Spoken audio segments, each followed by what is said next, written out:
Hello అండి. ఎలా ఉన్నారు? సో, బయట వెదర్ చూస్తేనేమో ఫుల్ వర్షం పడేలా ఉంది. ఫుల్ గాలొస్తోంది. ఇలాంటి టైంలో ఇంట్లో హాయిగా కూర్చొని ఒక కప్ టీ తాగితే ఎంత బావుంటుంది చెప్పండి. కానీ నాకైతే ఆ అవకాశం లేదు. డ్యూటీ ఉంది. సో, రెడీ అయిపోయాను. టైం చూసారు కదా! 7:15 అవుతోంది. కన్నయ్యకి ఇంక బాయ్ చెప్పేసి ఎయిర్‌పోర్ట్‌కి వెళ్తున్నా. క్యాబ్‌లో నేను మాక్సిమం సాంగ్స్ వింటా అండి. సో, ఇలా ఎయిర్‌పోర్ట్‌కైతే వచ్చేసాను. మరి ఈరోజు ప్రయాణం ఎక్కడికి అంటే దోహాకి. దోహా లేఓవర్ ఉందనమాట. సో, దోహా ఖతర్‌లో ఉంటుంది కదా! So, international layover. నేనైతే దోహా లేఓవర్ చేసి చాలా టైం అయిపోయింది. అండ్ మనకి హైదరాబాద్ నుంచి దోహా ఫ్లయింగ్ టైమ్ వచ్చేసి 4 అవర్స్ పడుతుందండి. కానీ 4 అవర్స్‌లో మాకు సర్వీస్‌కే చాలా టైం పట్టిందనమాట. ఎందుకంటే మాక్సిమం ప్యాసింజర్స్ మీల్ ముందు నుంచే బుక్ అయ్యి ఉంది. ప్రీ బుక్ అనమాట. సో, వాళ్ళకి సర్వ్ చేసేసరికే 2.5 అవర్స్ అయితే అయిపోయింది. సో, టైం అయితే చాలా పాస్ అయిపోయింది. అండ్ ఆ తర్వాత ఇంకా మాకు టైం దొరికాక యాజ్ యూజువల్‌గా నేనైతే టీ తీసుకెళ్ళాను ఇంటి నుంచి. అండ్ వేరే అమ్మాయి కూడా ఇదిగోండి ఇట్లా చిప్స్, బాల్స్ అలాంటివి తెచ్చింది. సో, చిన్న పార్టీ లాగా అనమాట.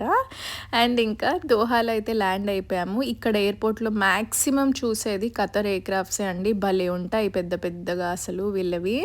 అండ్ ఇక్కడ ఇంకా కస్టమ్స్‌లో మాకైతే ఫుల్ టైం పట్టిందండి. ఎందుకంటే మాకంటే ముందు ఇంకో 2 ఎయిర్‌లైన్స్ వాళ్ళు ఉన్నారనమాట. సో, ఒక్కొక్క ఎయిర్‌లైన్‌లో స్టాఫ్ 10 మెంబర్స్ ఉన్నారు. అంటే చూడండి 20 మెంబర్స్. ఇంకా వాళ్ళదంతా క్లియర్ అయ్యేసరికి మాది అయ్యేసరికి 45 మినిట్స్ టు 1 అవర్ అయితే పట్టింది. అండ్ ఇంకా అలా బయటకొచ్చేసరికి క్యాబ్ అయితే వచ్చింది. ఇంకా క్యాబ్ ఎక్కి హోటల్‌కి వెళ్తున్నాము. మనకి ఇండియాకి, దోహాకి టైమ్ డిఫరెన్స్ వచ్చేసి 2.5 అవర్స్ అండి. అంటే ఇండియా 2.5 అవర్స్ ముందుంటుందనమాట దోహా కంటే. ఫర్ ఎగ్జాంపుల్ టైం ఇక్కడ 10 అవుతోందంటే దోహాలో, ఇండియాలో 12:30 అవుతుందనమాట. సో, అలా. అండ్ హోటల్‌కొచ్చేసాక చెక్ ఇన్ అయిపోయి ఇంకా రూమ్‌కైతే వెళ్తున్నాము. చాలా టైర్డ్ అయిపోయాను అసలు.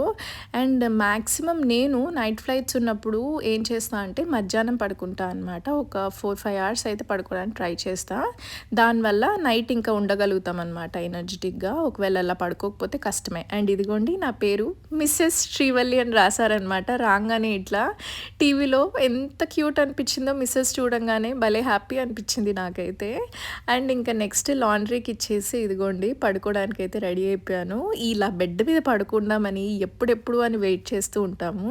సో, పడుకునేసరికి మార్నింగ్ టైం అయితే 5 అయింది.